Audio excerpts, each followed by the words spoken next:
여러분 안녕하십니까. 역전의 용사들. 오늘 김진애 전 의원님 지금 국가건축정책위원장을 맡고 계시죠. 장관급 인사입니다. 어서 오십시오. 네, 안녕하십니까. 오랜만입니다. 아유. 선거 후에 처음인 것 같으네요. 요즘 뭐 지방선거에 대한 평가 아주 날카롭게 잘 하시던데요. 아니, 저는 뭐 하늘이 무너지는 것 같았고, 새벽에 이제 꼴딱 세우지는 않고 네, 중간중간 하다가 이제 4시 반쯤 잠이 들었어요. 아이, 뭐 이제 받아들여야지. 어떻게 할 수 없다. 이러고 받아들였는데, 그리고 7시 반에 딱 일어나니까 세상이 완전히 뒤집어졌더라고요. 예, 예. 그래서 서울을 진 거는 상상도 못하던 일이었고, 그리고 그래서 하여튼 정말 하늘이 무너지는 것 같아서 정말 힘들었는데 며칠 동안 그렇게 힘이 들다가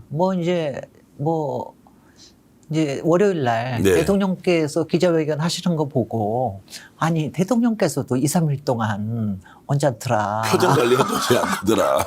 그 얘기 들으니까 갑자기 동병상련이 느껴지면서 네. 조금 나아졌습니다. 네. 대통령께서 정확하게 상식적으로 본인의 그러니까 감정까지 우리가 뭐 아무리 이성적으로 해도 감정적인 걸 참 이걸 숙이기가 어렵잖아요. 네. 근데 그것까지 하고 나니까 조금 그래서 이제 기운 차리고 저도 월요일부터 기운 차리고 어저께는 이제 또 뒷수습할 것들을 생각을 합니다. 가령 뭐 예컨대 저희 이제 국가건축정책위원회는 이제 개발 관련 네. 또 주택 공급 관련 이런 일들도 뭘 계획을 하는 게 있거든요. 국토부하고 해서 저는 서울시를 털어나는 거를 전제로 네. 여러 가지 이제 좀 안들을 만들고 뭐 운운하는 게 있는데 조금 작전을 바꿔야 되겠다. 오늘 오후에 작전회의 합니다. 그래서 그러니까 이런 것들이 막 골치가 그리고 왜냐하면 그러니까 오세훈 저렇게 무능하고 뻔뻔하고 이기적이고 서울을 망하는 길로 가게끔 하는 시장을 6만 표 차이로 졌다고 하는 게 믿을 수가 있나요? 예, 예. 나는 믿을 수가 없습니다. 그러면 이제 지금 준비하고 계셨다는 이제 이런 것들은 뭐 오세훈 시장이긴 하지만 그래도 이제 물론 서울을 하죠. 위해서 뭔가 물론 이제 하는 거죠. 좀 뭐라 그럽니까 이제 좀 받아라 이렇게 적극적으로 그렇죠. 좀 촉구를 이제 하고 이렇게 하실 계획입니까? 그런데 어떻습니까? 이제 당연히 그런데 서울시장이 이제 케미가 좀 맞으면 코드가 맞으면 예. 훨씬 더 이제 쉽게 이 진행이 될 수 있는 거고 가령 뭐 저희가 지금 LH를 통해서 뭘 하려고 그러는 것도 만약 코드가 맞으면 SH도 통해서 예, 같이 예. 할 수가 있잖아요. 예. 그런데 이제 아마도 오세훈 시장이 그렇게 녹록하게 굴지 않을 거예요. 그래요? 오세훈 시장은요. 오세훈 시장이 이번에 뭐 선거 기간 동안에도 잘 국무회의 들어가서 반대하겠다 뭐 오늘한 얘기를 했는데 아마 국무회의장에 들어가서 뭐 지난 1년 동안은 뭐 50여 번 중에서 2번밖에 안 들어갔지만 이제 열심히 들어가서 언론 플레이만 할 거예요. 그러니까 꼭 예전에 그 이진숙 하던 일 있잖아요. 네, 예. 그런 밉상짓을 좀 할 겁니다. 오세훈은 그런 기회를 많이 볼 것 같아서 그래서 그렇게 쉽지는 않지만 뭐 해야죠. 대승적으로 해야 될 일은 다 해야 되니까는. 실제로 그 공급 정책도 좀 포함되어 있는 거 아닙니까? 그리고 그렇습니다. 청년주택 이런 것도 어떻게 당연히 할지 또 파격적으로 포함돼 있죠. 월세를 좀 낮춰서. 아니 왜냐하면 서울의 예. 지금 여러 가지 문제는 제가 오세훈 시장을 쭉 비판했던 거는 오세훈 시장의 주택 저기는 그러니까 자꾸 똘똘한 한 채를 강화하는 쪽으로 자꾸 가요. 네. 그걸 이제 서울 시민들이 좋아. 이번에 이제 강남에서 몰표가 나온 것도 그거 아닙니까? 그래서 저는 이제 그거는 일부 수요는 계속 있으니까 하더라도 이른바 부담 가능한 주택, 이른바 중위 소득들이 부담할 수 있는 주택을 어떻게 하면 빨리 많이 공급하느냐. 여기에 이재명 정부의 역할이 있다고 생각을 하죠. 예. 네. 그 정도는 오세훈도 받을 수 있는 거 아닙니까? 뭐 본인 재판 받아서 뭐 나중에 뭐 보궐선거 생기든 말든 그건 그다음 문제고. 지금부터는요 예. 완전히 그 뚱딴지로 나갈 겁니다. 아, 그래요? 그게 훨씬 더 효과적이다라고. 효과적일까요? 그러니까 지금 대통령이 국무회의에서도 그런 뚱딴지가 계속 나올 거고 또 국회에서는 한동훈이 계속해서 딴지 걸 거고 예. 국회에서 딴지 거는 건 이제 공소 취하 문제 그 문제 가지고 이제 한동훈은 모든 걸 그쪽으로 엮어가지고 얘기를 할 거고 그러니까 좀 귀찮아지는 거죠 여러 가지. 네. 뭐 영양가가 없더라도 귀찮아지는 건 사실입니다. 그렇지만 하여튼 이재명 대통령님 이 기자회견에서 하시는 거 보면은 모든 걸 원칙에 의해서 나간다라고 하는 게 명확하기 때문에 마음은 좀 많이 가벼워졌습니다. 저는 이재명 대통령 기자회견을 보고 네. 똑같은 생각을 더 강한 의도로 공개적으로 해주니까 네. 일단 뭐 엉어리가 좀 풀리긴 풀리는 것 같아요. 그렇죠. 우리 판단이 잘못됐을 수도 아니 있다. 혹시 나 혼자만 가슴 썩이고 그렇죠. 있나? 막 이러고 왜냐면 있는데 이겼다고 하니까. 글쎄요. 자꾸 우리는, 예. 정청래 대표는 이겼다고 그러고 온 국민한테 감사한다고 그러고 예. 아무것도 없는 척하고 예. 그러니까 이건 나만 혼자서 그러는 거야. 예. 막 이러고 있다가 이제 많은 사람들이 이제 그런 얘기를 할 수 있는 계기를 만들어 준 거죠. 그러니까 이번 선거는 질적으로 패배였다라고 네. 하는 게 그거를 명확하게 해주시니까. 자, 이 정도 상황이면 정청래 대표도 뭐 대통령 지적 충분히 인정한다. 패배한 측면을 오히려 더 우리가 중요하게 다루고 뭐 이겼다는 점보다는 우리가 이제 고칠 점을 더 적극적으로 나서겠다라고 인정을 좀 하면은 어떻습니까? 그걸 할 수 없는 상황이 있습니까? 어저께 공항에 안 나가시고 예. 어디 절에 가셨다 그러는데 전북에 가셨다가 절에 가셨다는데 좀 그런 수양을 좀 하시면 좋겠는데 아니 통상적으로 여당에서는 당 수는 아니지만 당 총재는 아니지만 대통령의 당이기 때문에 네. 대통령의 의견이 더군다나 뭐 정말 윤석열처럼 뭐 이상하게 독재하는 거 아니면은 이게 상당히 상식적이고 공감대가 있는 거면은 되게 여당 대표가 거기에 맞게 행동을 합니다. 그런데 이제 가령 이번에 얘기하시는 거 보면은 정말 이건 엄청난 질책이거든요. 정청래 대표, 당신 잘못했어. 우리가 지게 된 거에 당신 저기가 굉장히 크다. 이거를 직접적으로 표현은 안 했지만 확실하게 표현을 한 거거든요. 그러면은 이제 여당 대표가 그에 따라서 행동하는 거. 저는 뭐 사실은 이번에 끝나자마자 그날 바로 아침에 사퇴를 하셨어야 된다라고 네. 생각을 했습니다. 뭐 근데 이제 참 이상한 게요. 정청래 대표는 사퇴를 하는 순간 본인이 다 실패했다라는 걸 다 인정하고 자기의 미래는 완전히 없어진다라고 생각을 하시는 것 같아요. 뭐 실제 전당대회 나가기도 어렵겠죠. 그 상황에서는 뭐 패배를 했는데 다시 네. 전대에 나갈 수가 있습니까? 인정을 글쎄요. 하면. 예. 글쎄요. 그렇게 생각을 아니 이제 대통령께서 이렇게 정도 얘기하면 안 나오는 게 맞는 거 아닙니까? 네, 예, 예. 아니 안 나오는 게 맞는 거 아니에요? 저는 그렇게 생각합니다. 불출마해야 한다 이렇게 보시는 거죠? 네네. 아니 왜냐하면 지금 상태에서는 뭐 몇 가지예요. 일단은 이번에 선거 패배로 해서 본인이 얼마나 여당 대표로 무능하고 무책임했다라는 거를 만천하에 보여줬다. 네. 이거를 보여줬으면은 이 사람이 여당을 끌 수 있는 능력이 있는 것이냐. 이게 국민적인 의심이 다 있는 거고요. 거기다가 여기서 어쩌어쩌 하다가 이거를 갖다가 만약 뭐 여러 가지 수를 써서 변칙적인 방법으로 설령 연임에 성공한다 하더라도 그러면 그 당이 어떻게 되겠습니까? 그러면 이재명 정부의 2년차, 3년차가 어떻게 되겠습니까? 그러면은 이게 이재명 정부뿐만이 아니라 진영이 나쁜 거 아닙니까? 네. 그러면 여기서 굉장히 고민을 하는 게 맞는 거죠. 네. 저는 뭐냐면 저는 정청래 대표가 당선됐을 때부터 뭐 계속 얘기했던 게 정청래 대표가 그렇게 여당 대표다운 대표는 아닙니다. 뭐 이제 외면부터 스타일하며 어법하며 화법하며 또 스킨십하며 이런 게 여당 대표스럽지는 않다. 그래서 이제 조금 많은 걸 좀 조심해야 된다라고 했는데 이 선거 과정 중에서 아주 뭐 노골적으로 본인의 연임을 위해서 모든 거를 진행한다라고 하는 게 너무나 노골적으로 보였습니다. 그러니까 그게 제일 뚜렷하게 나타났던 게 이른바 합당 시도죠. 네. 1월 달에 합당 시도, 그 다음에 2월, 3월로 진행됐던 그 전남, 전북의 공천 방식. 네. 그러면 그것뿐만이 아니라 공천 방식에서 여러 가지 하여튼 본인에 가까운 쪽을 좀 이제 페이버를 주는 것 같고 뭐 다른 쪽이라고 그러면 조금이라도 있으면 가령 김관영 지사 바로 뭐 12시간 만에 네.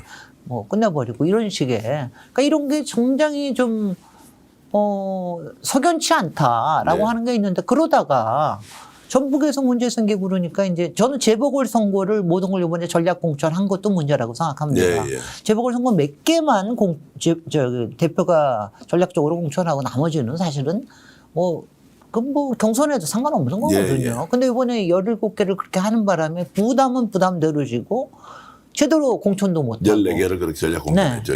그렇죠. 예. 그리고 이제 본인이 영입했다 그러는 사람들은 하나도 성공을 못 했고 네. 그다음에 김영남 후보를 공천해놓고 난 다음에도 제대로 편들어 주지도 않았고 마지막까지 비호를 해줘야 되잖아요. 네. 우리 당 대표를 찍어줘야 된다. 이거를 적극적으로 했습니까? 그런 거 안 하니까. 그러니까 의심쩍은 거죠. 여러 가지 그럼 제가 보기에는 솔직히 김용남 후보를 그쪽에다가 공천한 거에 뭐 여러 가지 얘기가 있지 않습니까? 정말 먹잇감으로 던져준 거다. 네. 뭐 쉽게 조국 후보가 이기게 하려고 던져준 거다 이런 말도 있고 뭐 별의별 얘기가 다 있는데 어쨌든지 간에 공천을 했습니다. 예. 공천을 했고 그다음에 그 사람에 대해서 의혹이 나온다 하더라도 아직 확정되지 않은 의혹입니다. 당에서 그거 가지고 소명도 받았습니다. 그래서 오케이라고 했습니다. 그럼 끝까지 편을 들어줘야죠. 네. 그런 역할을 안 했다는 거는 당 대표로서 제대로 역할을 못 했다는 거예요. 그래서 졌잖아요. 그러니까는 이런 거를 봐서는 대표로서의 역량이나 책임감이나 이런 게 너무 부족하다. 뭐 이렇게 다른 판단이 되는 거 아닙니까? 혹시 이런 질문 드리면 어떻습니까? 아까 선우사에 가서 좀 수양을 좀 하면 좋겠다 이런 말씀하셨는데 혹시 그 행보가 조금 전에 네. 당이론적으로 당 대표직에서 물러나야 되는 거 아니냐라는 것으로 이어져서 실제 고민을 하고 있다 아니면 전북이 이제 본거지처럼 이현태 후보 당선을 시켰으니까 점심 식사까지 했습니다. 그러면서 여기 호남은 내 텃밭이니까 이번에 전당대 본격적으로 출사표를 대통령 해외 순방에 환송하는 데 가지 않고 아예 독자적 행보를 하겠다 이렇게 봐야 됩니까? 어느 쪽입니까? 아니, 뭐 독자적인 행보 때문은 아니고 이제 초대를 못 받았으니까 뭐 피할 때가 제일 전북에 가기가 제일 좋으니까 갔을 테고요. 뭐 절에 가고 하는 건 통상적으로 하는 상투적인 방법이죠. 네. 아유, 상투적으로 하는 거, 정말, 안창의적이야. 네. 아예 상투적으로 했는데, 제가 생각하기에는 지금 이제 이건 모릅니다. 남의 네. 마음을 모르니까요. 예. 지금 이제, 지금 변수가, 지금 이제 정청래 대표 마음속에는 여러 가지가 지금 여러 시나리오가 오갈 거라고 생각을 합니다. 네. 하나는 정청래 대표의 성종으로 봐서는 끝까지 간다. 나는 끝까지 간다. One way, my way.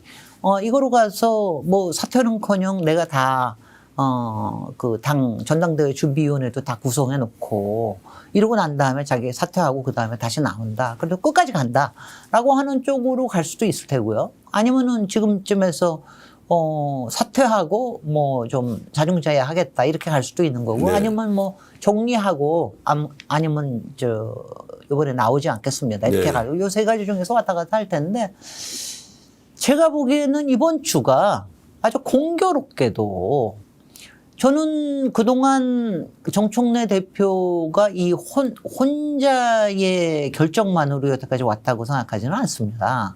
왜냐하면 이제 정청래 대표가 굉장히 독고다이식이라서 누구 말도 안 듣는다. 네. 그렇지만 말 듣는 사람이 있습니다. 당연히. 한 사람 있다. 김어준 김어준 말. 뭐 공장장은 말은, 제가 예. 들은 바에 의하면 예. 뭐 듣는 사람은 유일하게 김어준이다라는 얘기를 제가 들었어요. 예. 저는 뭐 그거는 뭐 그런 얘기를 하는데 그럴 수도 있고 또 김어준은 김어준 혼자 마음이겠습니까? 또 뭐 그 세력에 예. 또 여러 가지 저기를 듣겠죠. 그래서 아마 이번 주일에 김어준 뉴스공장장도 지금 휴가 중이에요. 네. 또 공교롭게도 아마 이번 주일에 같이 고민하지 않을까요? 같이 고민해서 이거를 끝까지 간다, 전쟁이다, 사활을 건다라고 갈지, 아니면은 여기서 전략상 후퇴를 할지, 아니면은 그냥 이렇게 다좀 네, 예. 담고 가자라고 하는 쪽으로 갈지, 그거는 아마 지금 고민하고 있을 것 같아요.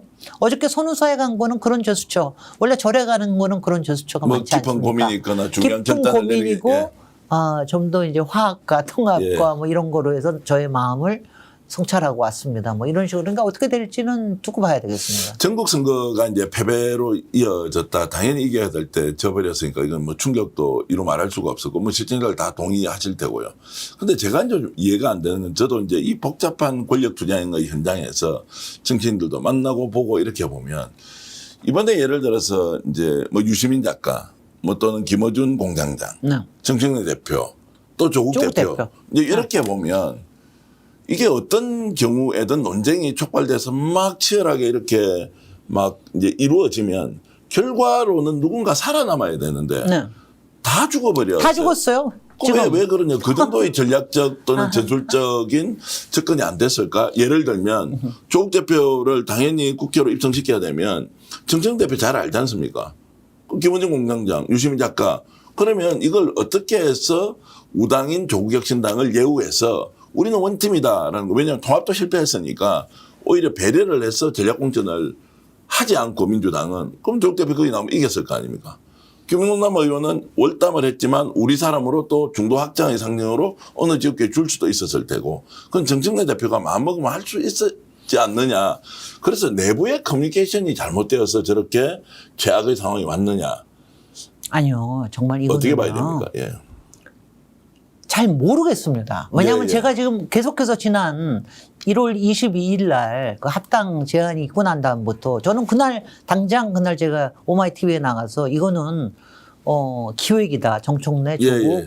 김어준의 기획이다. 이 합당 기획이 이거는 도저히 실패할 수밖에 없다. 왜냐하면 조국 대표가 지금 상태에서 민주당에 들어오는 거 이거 잘 여러분들 좀 제가 조국 대표를 싫다고 그러는 게 예. 아니에요. 예, 예. 저는 이거를 얘기하는 이유가 뭐냐면은 조국 대표는 본인이 노선이 예. 다르다고 얘기를 하십니다. 그런데 다르다고 얘기하시면은 바깥에 있는 게 나아요. 왜냐하면은 내부에 민주당으로 들어오면 내부에 당청 갈등이 됩니다.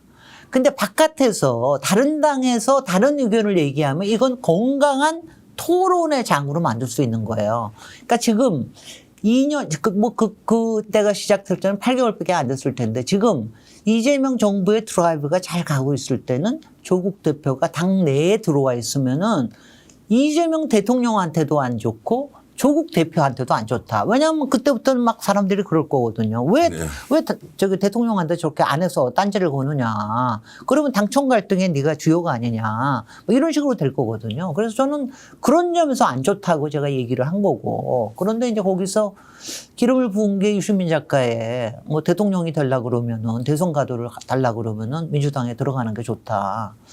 그럴 줄 알았으면 작년 1년 전에 했었어야지. 네. 그때는 뭐 좀, 하여튼 간에 조국 대표의 정무적인 판단은 참 미숙해요. 그래서 말씀하신 대로 이번에 왜냐하면 다들 모르겠는 거예요. 저 원숙한 김어준, 공작에 뛰어난 김어준 공장장도 이렇게 왜 밀어붙이기만 하느냐. 네. 정청래 대표는 만약 한다 그러면 주변을 다독이고 해야지.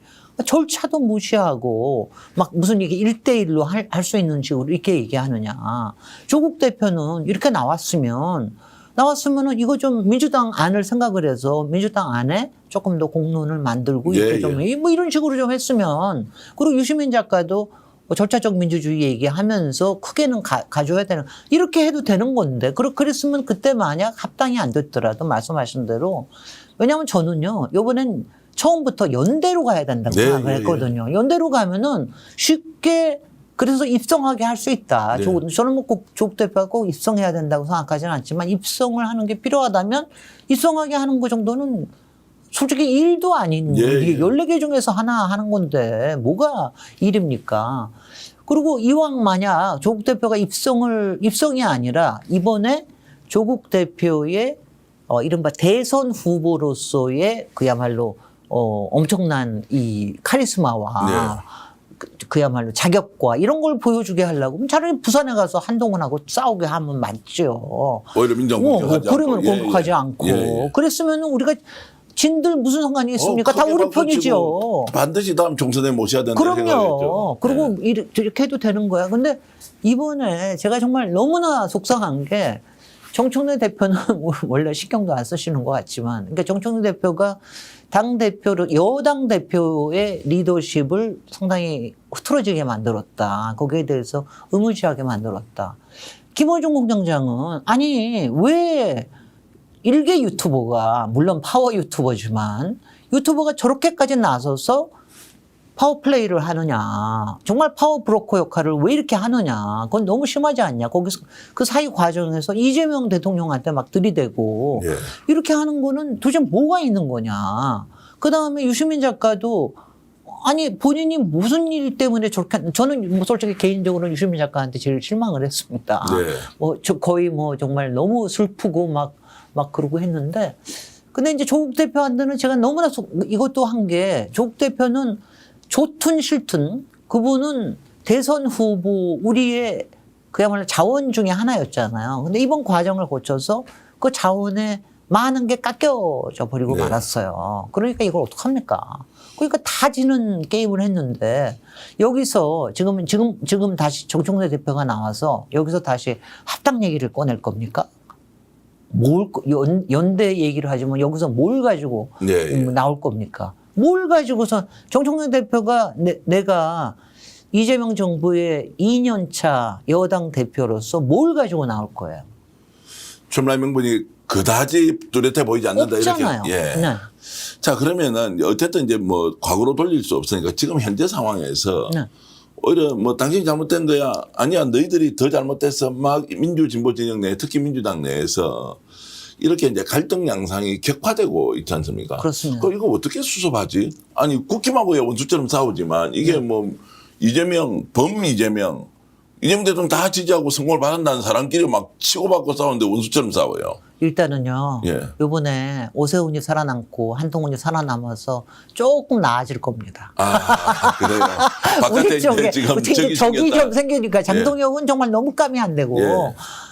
이제 조금 나아질 거라는 생각은 들어요. 공동의 적이 왜냐하면 항상 결속이라는 건 공동의 적이 생겼을 때 강해지니까. 예. 근데 이제 오세훈이 말도 안 되는 소리 하고 한동훈이 또 말도 안 되는 소리 하고 뭐 운운하면은 뭐 그거는 조금 나아질 거라고 보고요. 이제 우리 안에서는 그럼 어떻게 해야 되느냐. 예. 뭐 여러 얘기들을 하는데 이걸 뭐 저도 그냥 여기서 카드를 그냥 저도 생각한 거를 왜냐하면 저라고 왜 고민을 안 하겠습니까? 그러니까 좀 말씀 좀 해주죠. 그게 중요하죠. 아니 예. 왜냐하면 지금요. 왜냐하면 저는 일단 첫 번째 합당은 물 건너갔습니다. 예. 합당은 적어도 내년 총선 때까지는 이게 불가능해요. 예. 여기서 합당 얘기를 꺼내는 순간 우리 당은 쪼개지거나 이렇습니다. 예. 그런데 지금 우리 이제 많은 분들이 이러다가 민주당에 쪼개지는 거 아닌가 이거 걱정하시는 분들이 예. 있어요. 옛날에 이제 열린우리당, 민주당 쪼개졌듯이 예. 그거 걱정하시는 분들이 있는데 저는 그건 못할 거라고 생각해요. 네. 쪼개지진 못한다. 왜냐하면은 그렇게 힘이 있질 않다라고 해서 저는 쪼개지지 못할 거라고 생각을 해요. 그래서 그런데 이럴 때는 저는 참 좋기는 저는 이런 생각을 해요. 예전에 이제 친노 패족이란 말이 있었어요. 한동안. 그게 이제 안희정 전 지사가 그때 얘기했죠. 이제 예. 그 2000몇 년이었나? 하여튼 그때 네, 이제 예. 공천에서 다 떨어지고 난 다음에 친노 패족이다. 그건 뭐냐면 스스로 다스리는 말이었거든요. 네, 예. 그러니까 많은 사람에 대해서 동정심을 일으키는 말이었습니다. 그게. 네. 그러니까 이제 2, 3년 뒤에 다 부활하지 않았습니까? 네, 예. 그러니까 지금이 저는 좀 그래야 된다고 생각해요. 여러분들 제가 친문 패족을 얘기하는 게 아니라 여러분들 이 생각을 좀 하셔야 돼요. 이제 조국 대표에 대해서는 솔직히 조국 대표 개인이 싫은 거 이상으로 죄송합니다만은 네. 문재인 대통령에 대한 실망이 아직도 투사가 되고 있습니다. 예. 근데 그것 때문에 가령 유시민 작가님은 문재인 대통령 훌륭하다 이러시지만 아니 인성이 훌륭하거나 성품이 훌륭한 거 얘기하는 거 아니에요. 우리가 문재인 정부 때 가졌던 여러 가지 석연치 않았던 점, 그 다음에 윤석열을 탄생시켰던 점, 네. 그리고 윤석열한테 완전히 당했던 점 이런 것 때문에 아직도 이게 안 풀려요. 그러면 지금은 아직 튀어나올 때가 저는 아니라고 생각을 합니다. 조금 놔둬야 된다. 그런데 이제 제가 요새 보고 있으면은 그러면 어떻게 하느냐. 제가 이런 말 하면 또 이제 뭐 이런 말 하면 다 뭐라고 그럴지 모르겠지만, 저는 이런 생각까지 했어요.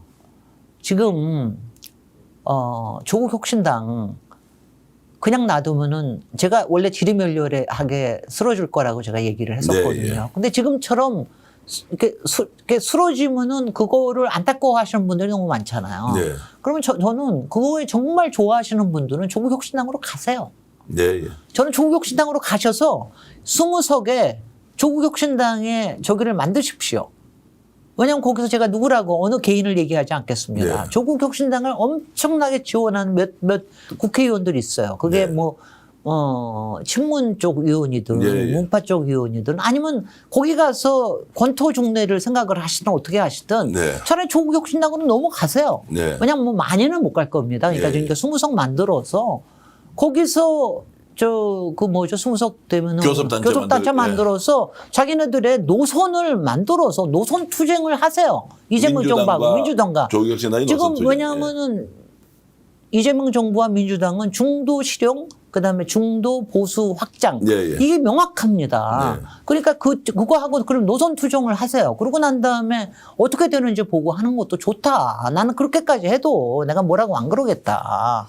그 말씀은 이제 결국 그럴 용기도 없으면서 왜 와가지고 큰 집을 우리가 먹어야 되고 우리가 옛날에 여기가 우리 집이었고 이런 게 보는 게 국민들이 보면은 찌질해 보이는 거예요. 네. 그게 그리고 왜 저런 거 가지고 밥그릇 싸움을 하느냐. 그게 저는 이번에 지방선거에서 기꺼이 민주당에 표를 안 준 특히 2030 세대 네.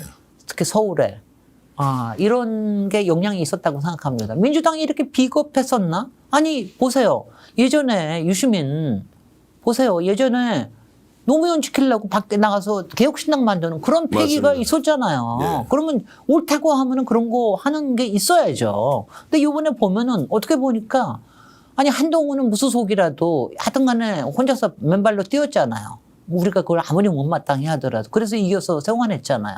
오세훈 뭐 제가 보면은 모든 게 똘똘한 한 채 부동산 플러스 그다음에 자기네들 극우 결집을 위해서 모든 걸 근데 결국은 이겼잖아요. 왜 그렇게 저기 하듯이 여기도 그런 결기를 가지고 하는 게 좀 모습을 보여야 되는 거 아닙니까? 자, 일단 말씀은 이제 정리하면 조국혁신당을 강화시키려면 네. 조국혁신당의 노선에 동의한 사람 좀 나가서 교섭단체 국가에서 만들고 만들어가지고 제대로 해보라고요. 제대로 그러면. 해보고 그리고 총선 가면은 연대하면 되는 거 아니냐 후보 단일화든 뭐 네. 이렇게 이제 제안을 주시는 거고. 네, 아니 그리고 그게 전공법이라 이거죠. 그렇죠. 야. 그러고 이제 대선에 가면 네. 또 후보 단일화 해야 될 거니까 네. 충분히 민주당하고 이제 경쟁을 해서 뭐 조국 대표를 대선 후보로 만들든 어쨌든 그런 좀 결기 있는 장기 비전을 가지고 좀 움직여라는 말씀으로 이제 이해를 하겠습니다. 네. 근데 그 말씀이 실제로 현실화될 가능성은 어떻게 보십니까? 이제 말씀은 다 옳은데 그 민주당에서 그럴 결기가 있는 분들이 과연 있을까? 민주당에 그야말로 이제 요새 안온하고 예. 2년차 권력 얼마나 달콤합니까? 예. 이거를 내가 여기 있으면은 저기도 될 수 있고 장관도 될 수 있고 뭐 또 할 수 있고 이러고 앞으로 또 공천도 받을 수 있고 뭐 이런데 그걸 털어내고 이렇게 할 수 있는 사람이 있을까? 그거는 그거는 잘 모르겠습니다. 자, 이럴 때 조국 대표가 좀 정치력을 다시 한번 발휘해 보시지. 현실적으로 가능성이 좀 약하다는 것은 결국 이제 이런 안은 너희들이 못 받을 거니까 결국 조국혁신당은 지금 민주당에 쓸모 있는 존재가 아니다. 뭐 이렇게 또 들리기도 하거든요. 정신 똑바로 지금 차려라는 현재 경고이기도 쓰고 하고. 있는 솔직히는요. 저는 제 개인적으로 항상 이렇게 얘기를 했거든요. 조국 혁신당보다 조국이 더 크다. 예. 솔직히 조국 혁신당에서 쓸모 있는 사람은 조국 하나다. 민주당으로서는 그랬었거든요. 솔직히 다른 위원들은 별로 존재감 있는 위원들이 없어요. 네. 근데 이제 조국 대표는 대선 후보라는 거가 있어서 그나마 존재감이 있었는데 이번에 까먹었단 말이죠. 그러면 지금도 필요가 없는 거죠. 근데 울산 같은 경우는 당도 안 나서고 조국혁신당도 안 나섰는데 네. 자 민주당 후보 김상욱, 진보당 후보 김종훈, 조국혁신당 후보 황명필 이 세 사람이 울산 우리 무조건 진다. 네. 그래서 끝까지 포기하지 않고 이 세 사람이 주도해서 당이 뒤에 따라왔거든요. 네. 그만큼 단일화라는 것이 중요하고 그것이 이제 정말로 굉장히 근소한 표 차이로 당선이 됐지 않습니까? 네. 그 울산에서 보였지 않습니까? 그럼 이런 정도의 인물도 단일화를 하는데 네. 평택 같은 데는 훨씬 더 좋은 백그라운드를 가지고 있는 영향력 있는 이사들이 우글우글 했는데도 왜 하지 않았느냐. 그걸 좀 더 세밀하게 본다면은 누구 때문에 단일화 그럼 되지 않았느냐라는 부분에 좀 질문을 드리면 어떻습니까? 아니, 그건 조국혁신당하고 이것 때문에 그래요. 조국혁신당이라는 존재와 예. 조국 대표라는 존재와 그 다음에 이쪽에 김영남이 이재명 피가 아닙니까? 예. 그렇게 해놓고 나니까 만약 이재명을 거기서 김영남을 잘라내면 이재명을 잘라내는 것과 같지. 그러니까 정청래 대표도 마지막에 도저히 뭐냐면 잘라내는 짓도 못한 거예요. 그러니까 나중에 김원중 공장장이 앉아서 그거 제명시켜야 되는 거 아니냐 이런 소리를 하고 앉았고 정말 초라하기 짝이 없어서 그러니까는 한심한 거. 처음에는 약한 후보죠. 그리고 그 사람들이 그걸 잘 몰랐던 게 김영남 후보가 상당히 강한 후보였던 거예요. 네. 그동안 1년 전에 넘어온 것뿐만이 아니라 그동안 쌓아놓은 인덕이 꽤 있습니다. 그러니까 처음에 확 올라왔거든요. 그러니까 못하죠. 자, 지금 뒤에 세력이 있기 때문에 못하는 겁니다. 그 세력의 실체가 뭡니까? 아니, 친문이라는 거예요, 그러면? 조국은 조국 혁신당의 지지, 예. 이쪽에는 민주당의 지지 이거죠. 그리고 합하면 60%인데 예, 그쪽에 예. 합하면 우리 쪽에 민주진영의 지지가 60%니까 내가 거기서 조금만 더 먹으면 돼. 이런 생각하니까 단일화 못하는 거죠. 캠페인도 상당히 문제가 많다 생각해요. 그리고 단일화를 예. 단일화를 할 수가 있어요. 단일화하면은 맨날 뉴스공장에서 난리치고 여기저기에서 단일화 뭐 조국으로 단일화 해야 된다. 온갖 수를 쓰는데 거기서 김영남이 왜 단일화를 해줍니까? 저 같아도 절대로 안 해줘요. 제가 아니, 그 뭐 자리에 있어도.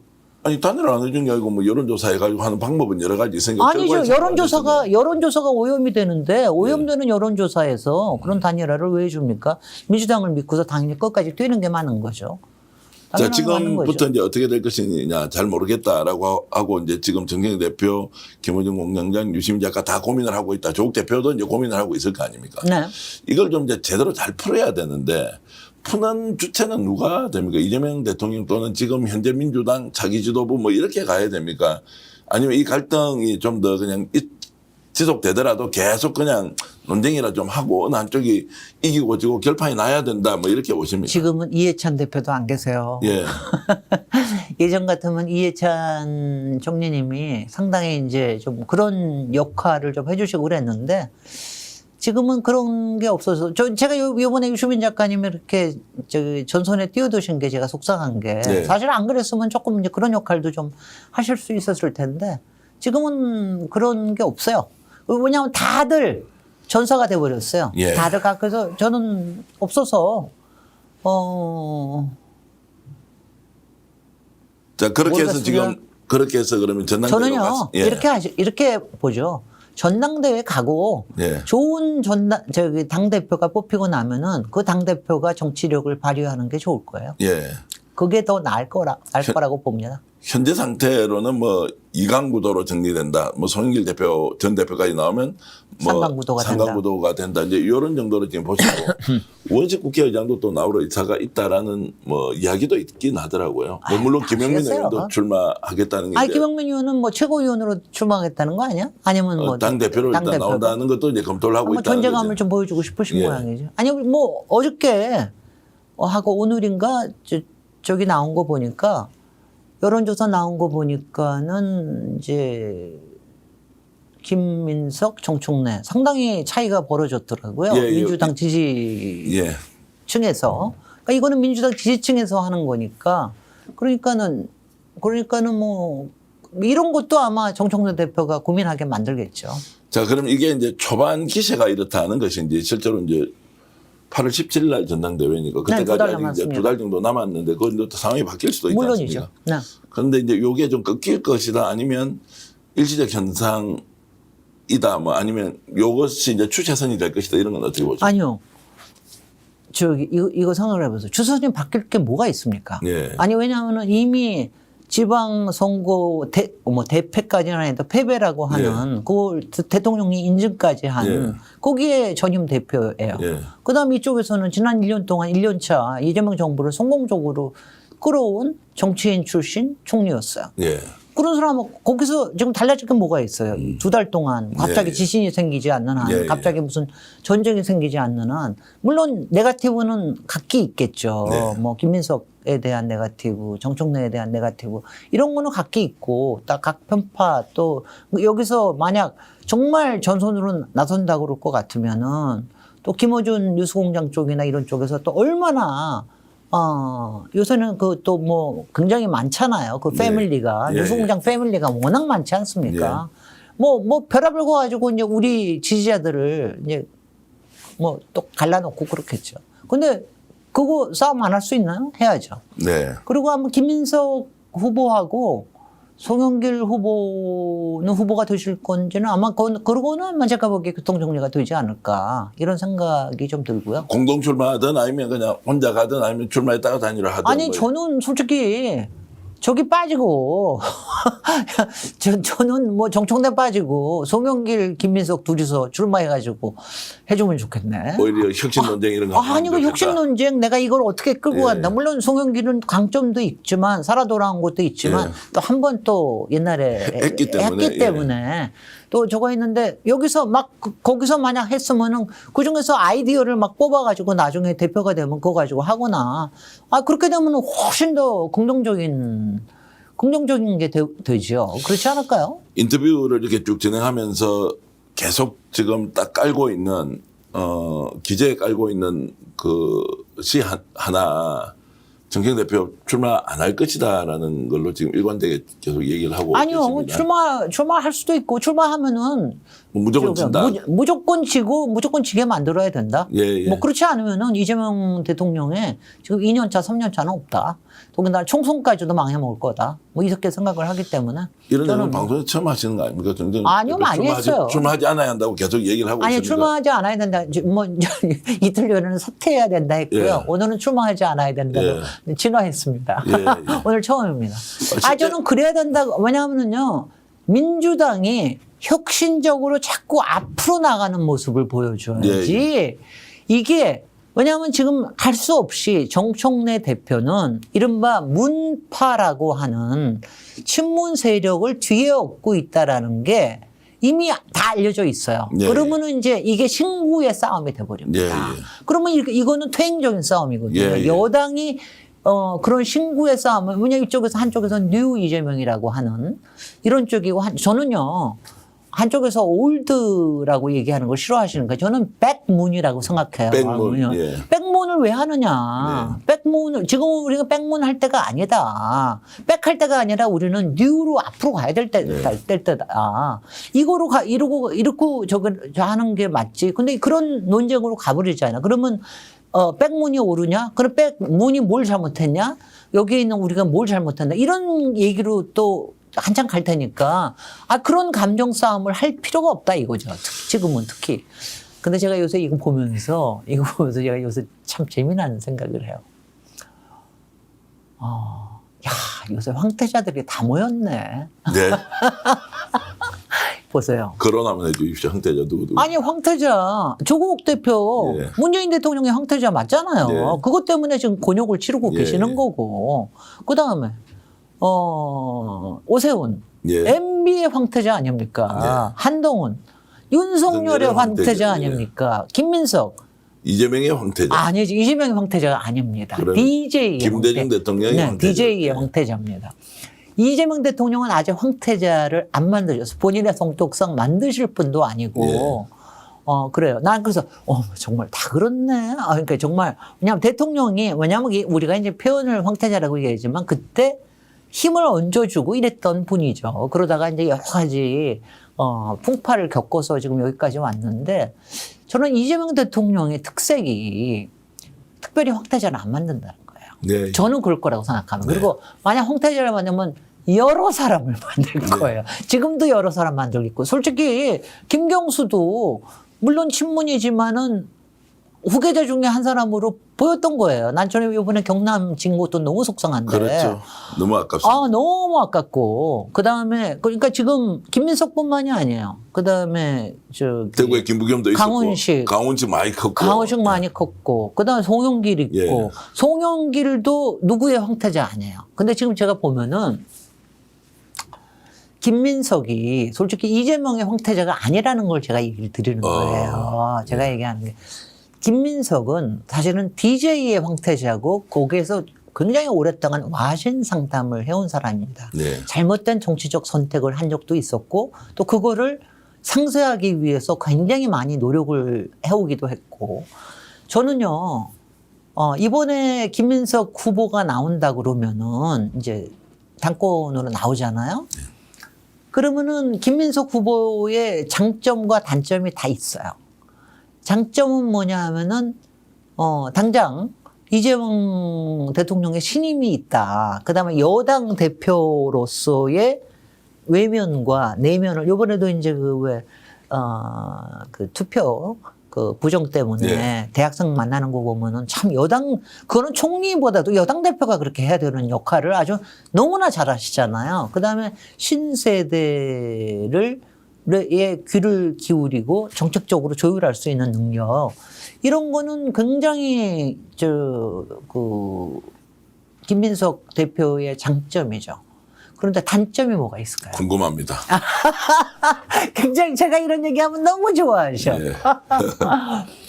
말이죠. 저는 이게 단점인지 장점인지, 그러니까 당 대표가 되기에 적인지 모르겠어요. 김민석 총리는 아직 대권 후보로 안 보입니다. 아, 그것은 이제 왜냐하면 참모형으로 보여요. 위원장님의 이제 시각으로는 네, 그렇죠. 왜냐하면 물론 대권 후보 중에 한 사람입니다. 네, 예. 근데 아직도 저 사람이 유력하게, 저 사람은 모든 걸 띄워놓고 내가 대통령이 되겠어 하고 막 휘둘려, 옛날에 이낙연처럼. 예, 예. 그렇게 하는 사람으로는 안 보인다 이거예요. 예. 옛날에 이낙연이 왔을 때는 뭐 당연히 당권 잡으면 대권으로 가겠다, 이런 거 다 알았잖아요. 예, 예. 그리고 그것 때문에 당을 또 주물르고 다 그러지 않았습니까? 그리고 또 실패했지만.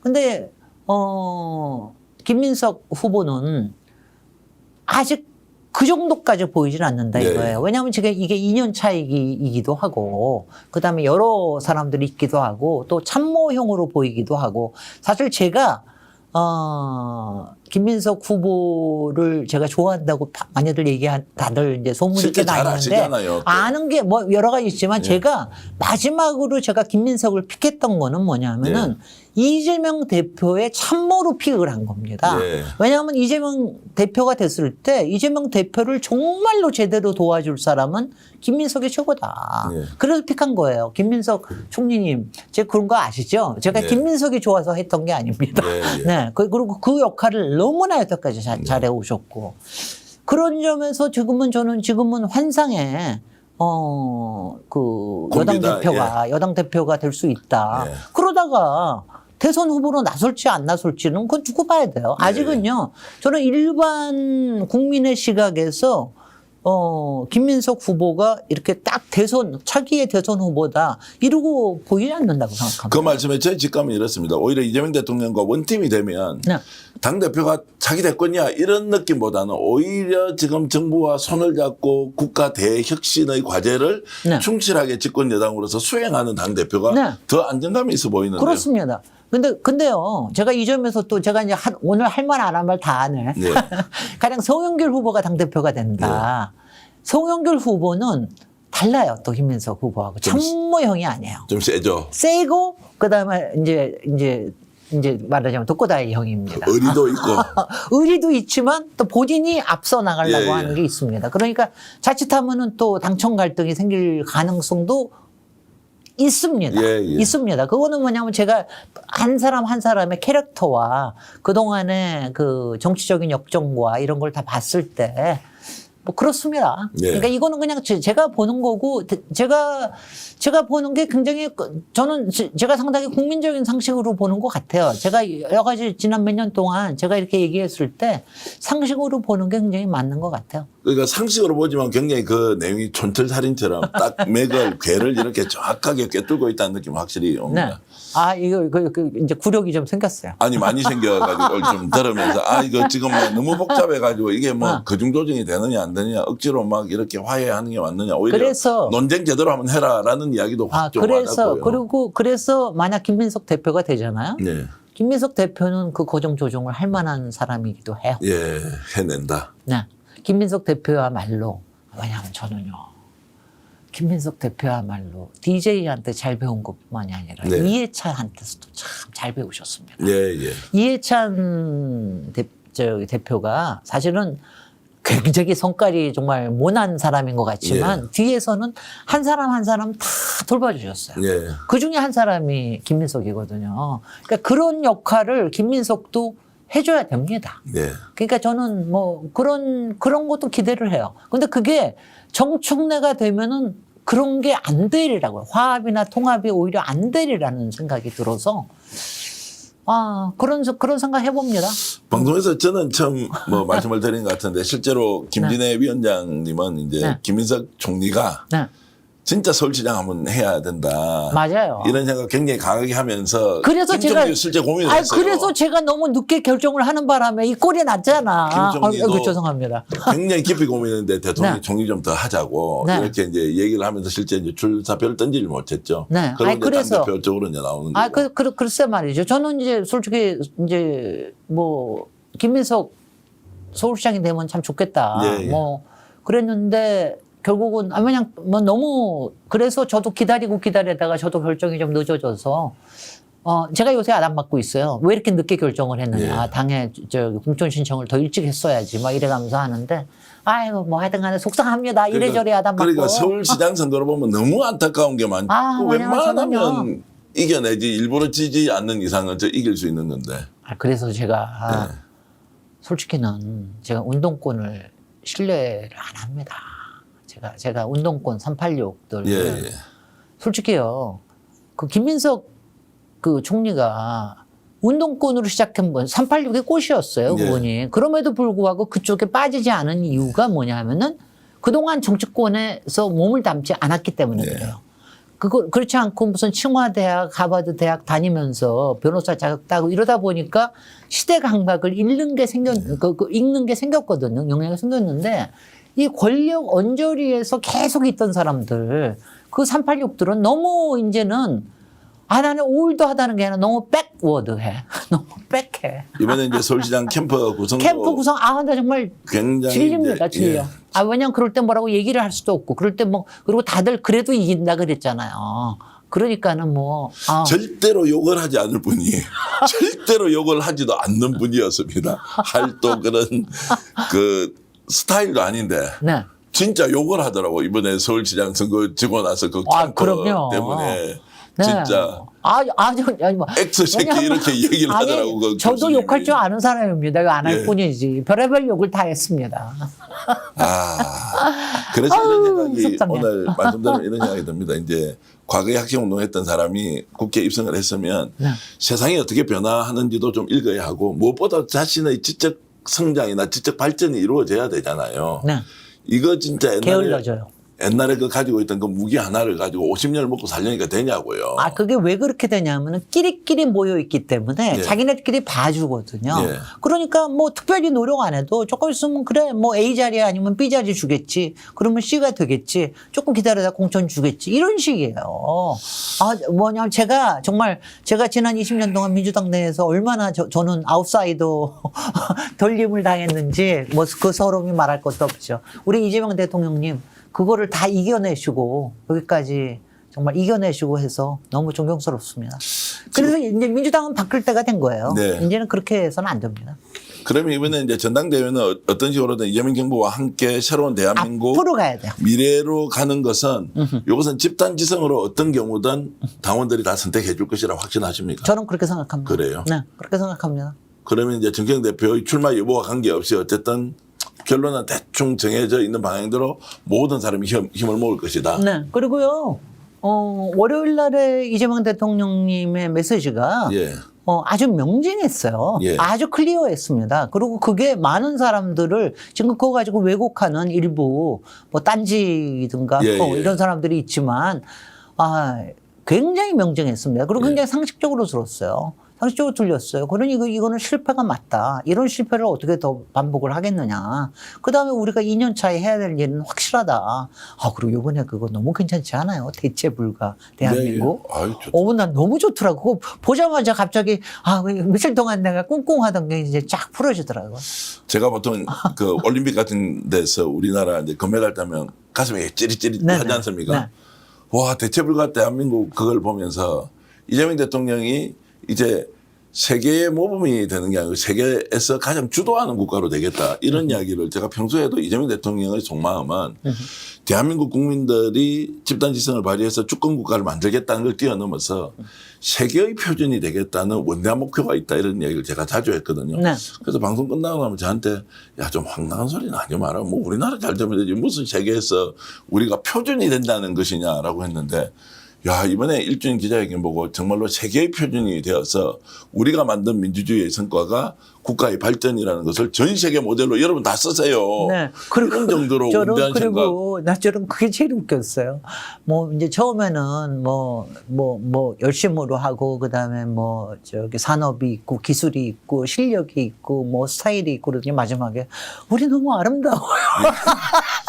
그렇게 막 자화자찬까지 하시는데 아니 왜냐면 이제 스스로 아름다움이라는 것까지 단계에 갔다라고 하는 거는 저는 굉장히 좋은 거라고 생각합니다. 왜냐하면 그런 얘기 잘 안 하시는 분인데 사실 제가 여기서 뭐 저거 하는데 제가 사실은 이제 요새 국가건축정책위원장으로 아주 곤욕스러운 일이 예. 대통령께서 그 세종신무실을 이제 설계 공모를 했는데 그게 마음에 안 들어 하시는 예, 예. 거예요. 그 뭐 기사도 났는데 예. 국가건축정책위원장 뭐 하냐 이걸 어떻게 하면 좋을지 저기 해라. 예, 예. 근데 우리가 이제 기관으로서는 우리가 관여를 못 하거든요. 근데 이걸 어떻게 하면 좋으냐. 그래서 저도 지금 이제 아주 고민을 하고 있어요. 이것도 어떻게 풀어내야 되냐. 백년지 대계로서 이제. 왜냐요? 네, 근데 예. 그런 제가 요번에 조금 놀랬던 게 대통령 저희 위원회 보고 대회 할 때도 그리고 이번에 국무회의에서도 얘기를 하시는데 대통령께서 보통 문화성이나 상징성이나 이런 얘기를 잘 안 하시는 분이거든요. 네. 굉장히 실리적인 것만 얘기하시는 분인데 이번에 그 얘기하시는 거 보고 이제 또 다른 단계로 올라가시는구나. 그래서 이 기회를 좀 잘 봐서 요번에 이제 저는 이제 뭐 아무래도 관심 사안이 부동산에 관련된 세제, 공급 대책, 그다음에 그 여러 가지 지방 시대의 새로운 건축들 뭐 이런 걸 어떻게 될 건지 이런 게 이제 꽤 기대가 됩니다. 제가 이렇게 순간적으로 생각한 적이 있었는데 이재명 대통령 유엔 사무총장하고 진짜 잘하겠다 이 생각을 하다가도요. 네. 아씨, 그 자리는 높은 자리가 아니지. 이재명 대통령이 훨씬 더 높은 자리인데 네. 이런 생각으로 다시 저는 돌아오더라고요. 대통령이 네. 너무너무 정말로 자기 발전, 자기 진화 이런 걸 모든 것으로 다 보여주는 것 같아서 네. 이번에 하여튼 기자회견 보고는 안심했습니다. 네. 잘 갈 것이다. 네. 민주당만 좀 따라가면 좋겠다 이 생각했습니다. 아니 그리고 제일 좋은 게 스스로의 모자람도 부족함도 스스로 인정하시잖아요. 예. 그리고 그걸 더 잘해가겠다 이렇게 하는 게 아주 이번에 좀 안심이 됐어요. 그러니까 이재명 대통령이 직접 픽해서 국가건축정책위원장 맡으신 거 굉장히 자부심도 프라우드 하시죠. 그것도 프라우드 하지만은 김진애는 이재명 픽이 아니라니까. 이재명이 김진애 픽이래고. 제가 맨날 주장하는 거 이재명이 김진애 픽입니다. 알겠습니다. 그거는 뭐 시청자 여러분들이 편하게 좀 이렇게 판단해 주시고요. 자, 이렇게 이제 좀 유쾌하지만 그 깊이 있는 내용을 또 맥을 짚으면서 여러분들과 함께 나눴습니다. 이렇게 민주당이 가야 되지 않겠습니까? 아닌 것 아닌 대로. 사람이 믿고 사람이 좋고가 아니라 사안에 대해서 특정한 사실에 대해서 우리가 치열하게 논쟁하면서 정말로 어떤 경우에도 사람은 미워하지 말자. 그 사실에 대해서 논쟁하고 결론은 이재명 정부의 성공과 그리고 국민주권 국가에서 국민들이 어떻게 할 역할 제대로 찾아서 행동하고 실천하고 성과로서 우리도 대통령과 함께 더 좋은 나라 만들자. 이렇게 가면 좋겠습니다. 네, 고맙습니다. 자, 오늘 역전용사들 김진애 국가건축정책위원장과 함께 나눴습니다. 여러분 방송 어떠셨습니까? 더 좋은 방송 만들기 위해서 노력하겠습니다. 인사드리면서 오늘 순서 모두 마치겠습니다. 여러분 고맙습니다. 고맙습니다. 유기농 밀가루로 만든 100% 수제 광화문 살롱 쿠키. 방부제와 첨가제 없이 정직하게 구운 건강한 맛. 지금 네이버에 스픽스몰을 검색하세요. 여러분 고맙습니다. 감사합니다. 스픽스 이렇게 애청해 주셔서 큰 힘이 됩니다. 항상 여러분들의 격려, 응원 잊지 않겠습니다. 스픽스 구독, 좋아요로 더욱더 저희들에게 힘을 주십시오. 스픽스 구독, 좋아요.